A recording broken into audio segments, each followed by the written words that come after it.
편애. 차별의 마음. 편애하는 마음이 왜 나쁠까? 자신을 귀엽다고 한다.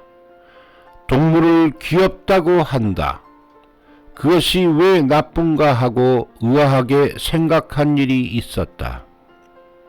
그러나 편애의 티끌에 대한 설명을 듣고 잘 알게 되었다. 차별 없는 애정은 좋으나 편애를 들거나 제멋대로 애정에 치우치는 것이 티끌이라는 것이다. 후쿠자와 유키치는 하늘은 사람 위에 사람을 만들지 않았고 사람 밑에 사람을 만들지 않았다라고 설명했고, 메이지 유신에서 일본 문명 개화의 도화선이 되었다.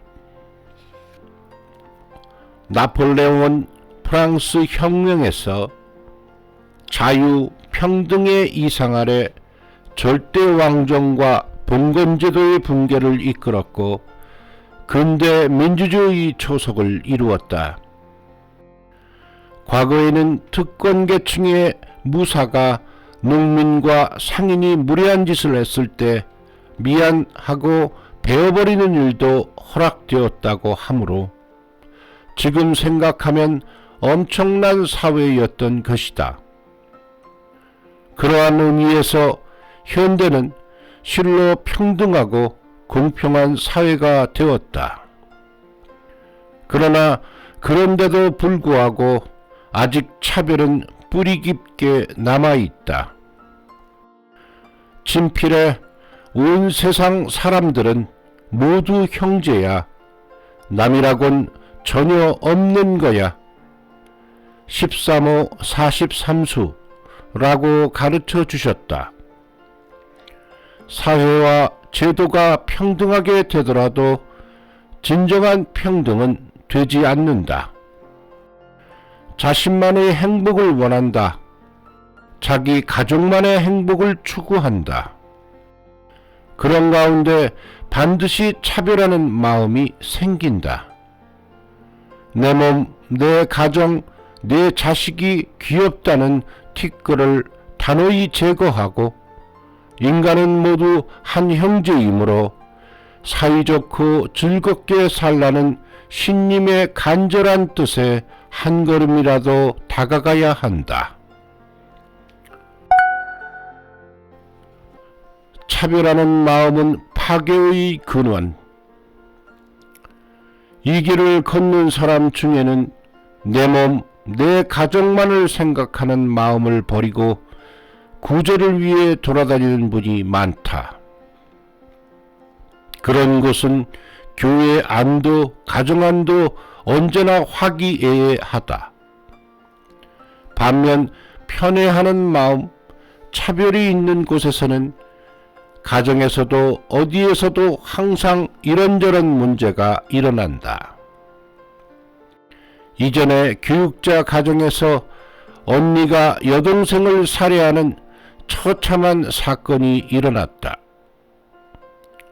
부모가 명랑한 여동생만을 귀여워하는 모습에 언니가 참지 못하고 반발하여 일가의 대참사를 불렀던 것이다.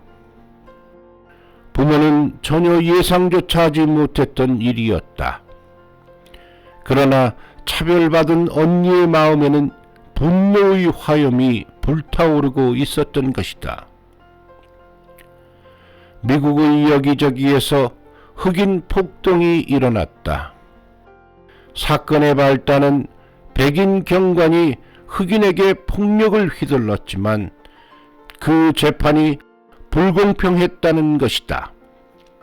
인종차별 문제는 노예 해방의 남북전쟁 이래, 아니 이전에도 있었지만 세계 각지에서 일어난 전쟁의 대부분을 차지하고 있다고 해도 과언이 아니다.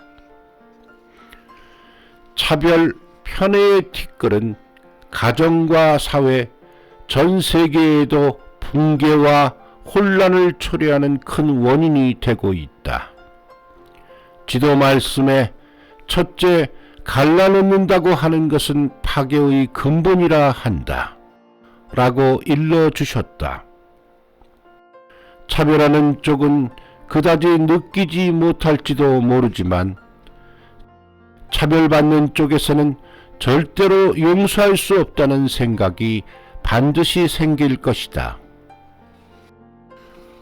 초대 진주님께서는 부모가 없는 아이의 양육시설인 요토쿠인의 창설에 즈음하여 남의 자식도 내 자식도 같은 마음을 가지고 격려하라, 이 길의 사람이라고 읊으셨다. 이 길의 마음이란 내 자식도 남의 자식도 내 가정도 남의 가정도 차별하지 않는 곳에 있다. 차별이 없는 가운데 화기애애한 즐거운 삶도 찾아올 것이다. 편에는 가여운 것. 귀엽다 귀엽다 하며 과잉 보호를 해서 귀여운 내 자식을 가엾게 만드는 경우도 많다. 옛날에는 외동아들 장남에게 많았다는 과잉 보호도 지금은 자식들이 적은 탓인지 어디에서나 볼 수 있게 되었다. 결혼할 때가 되었는데도 어머니만 의지하는 신랑에게 질려서 신부가 도망갔다고 한다. 또한 조부모의 과잉보호로 부모가 손을 쓰지 못해 자식을 망쳐버린 경우도 있다.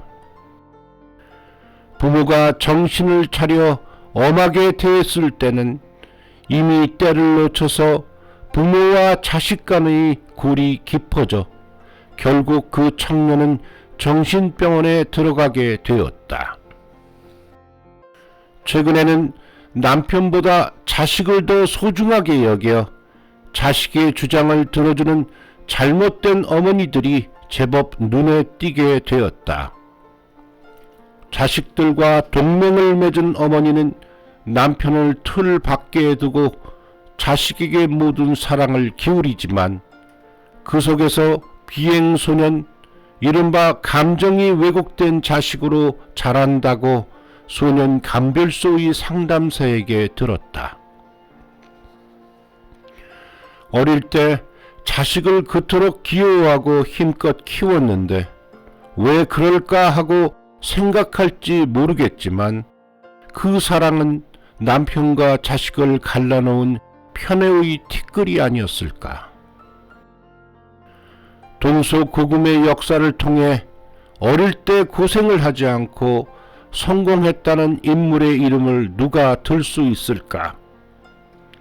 아인슈타인은 인류 최고의 지성이라고 말할 수 있지만 유대인이었기 때문에 독일의 초등학교에서 동급생과 선생님으로부터 따돌림을 받아 그 속에 끼이지 못하고 외톨이로 자랐다고 한다. 이솝은 모두에게 사랑받는 이솝 우화를 썼지만 어릴 때 노예였다고도 한다. 예를 들자면 끝이 없지만 예로부터 쇠는 뜨거울 때 때려라, 또 젊어서 고생은 사서도 한다는 말이 있다. 어쨌든 내 자식 귀엽다 귀엽다 하며 키운 탓에 가엾게 되지 않도록 주의해야겠다.